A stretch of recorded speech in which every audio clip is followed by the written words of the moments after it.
මේ විශ්වයේ තියෙන ලොකුම අභිරහස මොකක්ද කියලා කවුරු හරි ඇහුවොත් ගොඩක් අය කියයි පිටසක්වල ජීවින් හෝ මන්දාකිණි කියලා. තව නොයෙක් උත්තර තියෙයි. හැබැයි ලෝක ප්‍රසිද්ධ විද්‍යාඥයන් සහ මනෝවිද්‍යාඥයන් පවසන්නේ මේ විශ්වයේ තියෙන සංකීර්ණම සහ අභිරහස්ම දේ තියෙන්නේ අපේ ඔළුව ඇතුලේ කියලා. ඒ තමයි මිනිස් මනස. අපි අද මේ වීඩියෝ එකෙන් කතා කරන්නේ සරලවම මොකද්ද මේ මනස කියන්නේ, මොළය කියන්නේ මොකද්ද, මේ දෙක අතර තියෙන සම්බන්ධය සහ මනෝවිද්‍යාඥයන් මේ දෙක ගැන කියන්නේ මොකද්ද කියලා. ගොඩක් දෙනෙක් හිතන්නේ මොළය සහ මනස කියන්නේ එකක් කියලා. හැබැයි මනෝවිද්‍යාවේදී මේ දෙක සම්පූර්ණයෙන්ම වෙනස්. අපි සරල උදාහරණයක් ගමු. ඔයා ළඟ තියෙන ස්මාර්ට් ෆෝන් එකක් හෝ ලැප්ටොප් එකක් ගන්න. ඒකේ අපිට අල්ලන්න පුළුවන් ස්ක්‍රීන් එක, බැටරි එක, ප්‍රොසෙසර් එක. ඒ කියන්නේ හાર્ඩ්වෙයාර්. අන්න ඒ වගේ තමයි අපේ ඇඟ ඇතුලේ තියෙන අල්ලන්න පුළුවන් සෛල බිලියන ගණනකින් හැදුණු භෞතික අවයවය තමයි මොළය කියන්නේ, නැත්නම් බ්‍රේන් කියන්නේ. හැබැයි ඒ ෆෝන් එක ඇතුලේ වැඩ කරන Facebook, YouTube, ලස්සන ගේම්ස් වගේ apps, ඒ කියන්නේ software අපිට අල්ලන්න බෑ. අන්න ඒ වගේ මොළය හරහා ක්‍රියාත්මක වෙන අපේ හැඟීම්, සිතුවිලි, මතකයේ සහ තීරණ ගැනීමේ හැකියාව තමයි මනස කියන්නේ, නැත්නම් mind කියලා අපි කියනවා.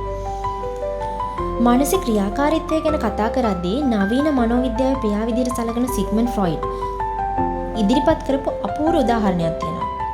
ඒ තමයි අයිස්බර්ග් තියරි.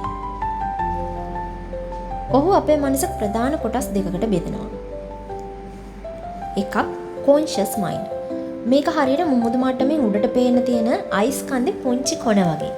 අපි දැනුවත්ව කරන දේවල් අයිති වෙන්නේ මෙන්න මේ පියවි මනසට. එහෙම නැත්නම් කොන්ෂස් මයින්ඩ් එකට. ඊළඟට යටි මනස, එහෙම නැත්නම් සබ්කොන්ෂස් මයින්ඩ්.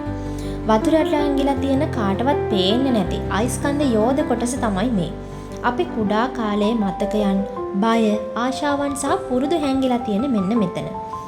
අපි නොදැනුවත්ම කේන්ති ගන්නේ, බය වෙන්නේ මෙන්න මේ යටි මනසේ තියෙන දේවල් නිසායි. දැන් ඔයාට හිතෙන්න පුළුවන් මේ දෙක කොහොමද එකතු වෙලා වැඩ කරන්නේ කියලා. මනෝවිද්‍යාඥයන් සහ ස්නායු විද්‍යාඥයන් පෙන්වා දෙනවා මනස සහ මොළය අතර තියෙන හරි පුදුම ක්‍රියාවලියක් කියලා. ඔයාගේ මනසට ලොකු බයක් හෝ දුකක් දැනුනම මොළය වහාම ක්‍රියාත්මක වෙලා කෝටිසෝල් සහ ඇඩ්‍රිනලින් වගේ හෝමෝන ඇඟට මුදා හරිනවා. ඒකෙන් ඔයාගේ පපුව ගැහෙන්න ගන්නවා, බඩ දඟලන්න ගන්නවා, ඇඟ ගැහෙන්න ගන්නවා වගේ දේවල් වෙන්න පුළුවන්. මනසේ ඇතිවෙන සිතුවිල්ලක් නිසා භෞතික ශරීරය ලෙඩ වෙන්නේ අන්න ඒ නිසයි. ඒ වගේම තමයි අපි ව්‍යායාම කරලා හොඳ කෑමක් කාලා මොළය සතුටින් තිබ්බොත් මනසත් නිරෝගී වෙනවා. ඉතින් අපි අද කතා කළේ අපේ මනස ගැන.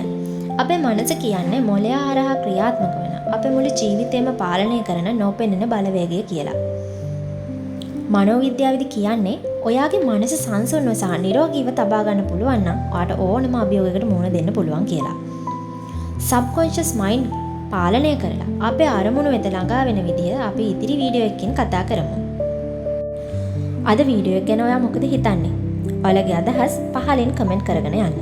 මේ වගේ මනෝවිද්‍යාත්මක වැදගත් කරුණු දිගටම දැනගන්න The Healing Voice අපේ YouTube channel එක subscribe කරලා තියාගන්න. ඒ වගේම The Healing Voice අපේ Facebook page එකත් එක්කත් එකතු වෙන්න.